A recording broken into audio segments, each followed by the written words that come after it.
आता है।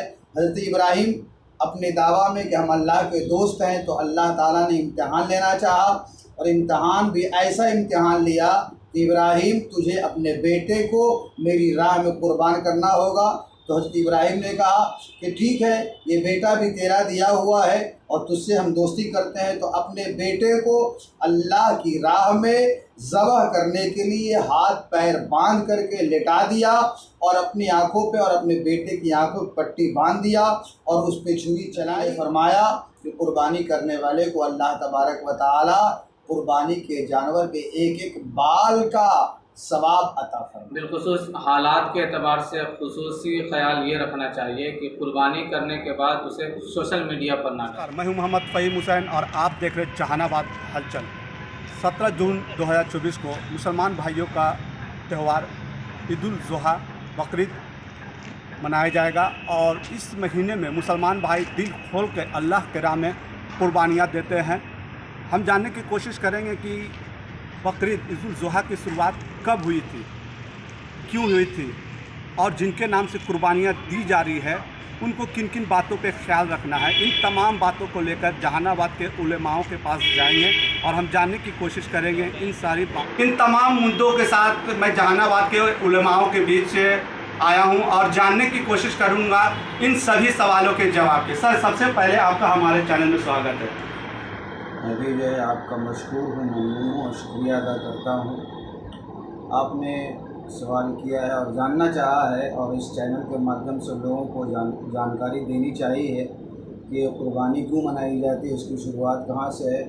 असल सबसे इसमें जो रीज़न और मकसद ये है कि इसमें बातिल पर हक़ को फतह हुई है और बुराई पर अच्छाई को फतह हुई है। बुराइयों का जो पुतला था नमरूद, उसको हज़रत इब्राहीम जो अच्छाइयों के मुजस्सम पैकर थे, उनके दरमियान जो है ज़हनी और गुफ्तगू की जंग हुई और कहा, नमरूद ने कहा था कि मैं सबसे बड़ा रब हूँ।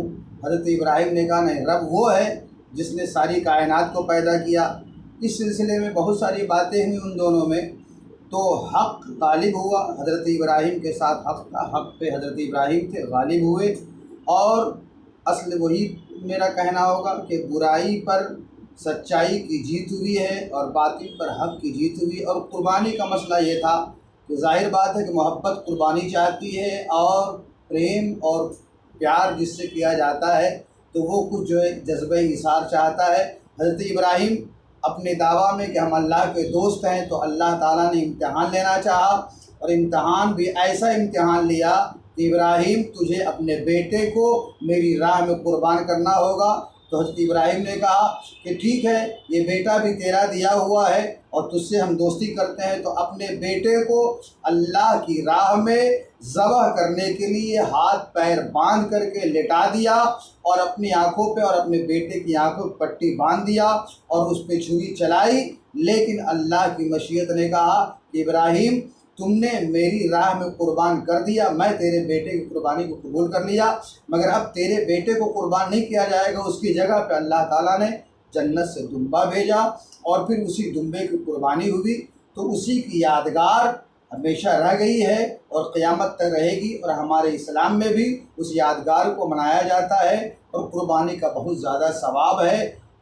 नबी ने फरमाया कि कुर्बानी करने वाले को अल्लाह तबारक व तआला कुर्बानी के जानवर के एक एक बाल का सवाब अता फरमाता है। इसकी शुरुआत कौन सी ईस्वी में हुई थी? ईस्वी तो उस वक्त जो है थी ही नहीं। हज़रत इब्राहीम अलैहिस्सलाम के ज़माने में ईस्वी तो थी ही नहीं। ईस्वी तो बाद से चली हज़रत ईसा से, लिहाजा ईस्वी का कोई सवाल नहीं होता। और ये तारीख़ है हज़रत इब्राहीम अलैहिस्सलाम के ज़माने से। सर, आखिरी सवाल, हमारे चैनल के माध्यम से हिंदुस्तान वासियों के लिए क्या संदेश है सर?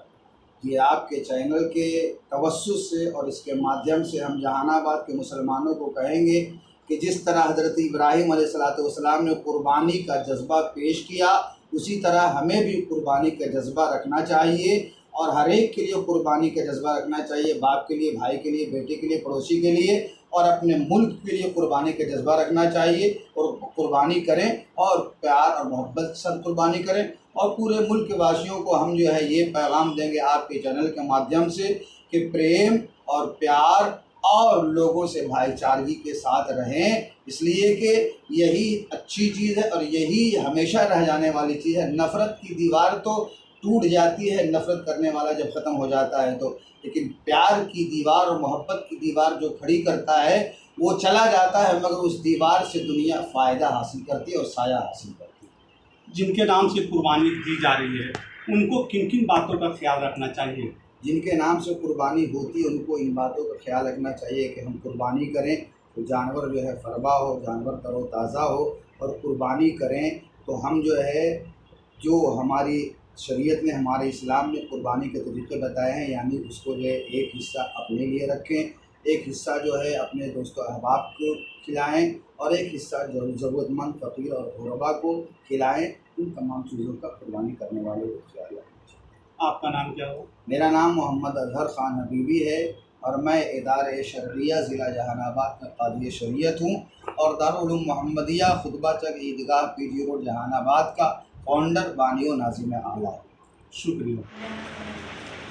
अब हमारे साथ जुड़ गए हैं मदरसा फैज़ुल गुरबा के जो मौलाना आसिफ रज़ा साहब हैं और इनसे हम जानने की कोशिश करेंगे बकरीद क्यों मनाई जाती है, इसकी शुरुआत कब हुई और जिनके नाम से कुर्बानियाँ दी जा रही है उनको किन किन बातों पे ख्याल रखना है। सर, सबसे पहले आपका हमारे चैनल में स्वागत है। जी शुक्रिया। और आपने पूछा कि बकरीद क्यों मनाया जाता है, तो ये हज़रत इब्राहीम अलैहिस्सलाम की सुन्नत है और ये तरीक़ा हुज़ूर अलैहिस्सलातु वस्सलाम ने भी अपनाया और ये तरीक़ा अल्लाह तबारक व तआला को भी बहुत पसंद है और इस कदर पसंद है कि अल्लाह तबारक व तआला ने उम्मत मुहम्मदिया के ऊपर भी लाजिम ठहराया जो साहिब निसाब हैं, जिनको अल्लाह तबारक व तआला ने माल और दौलत से नवाजा है।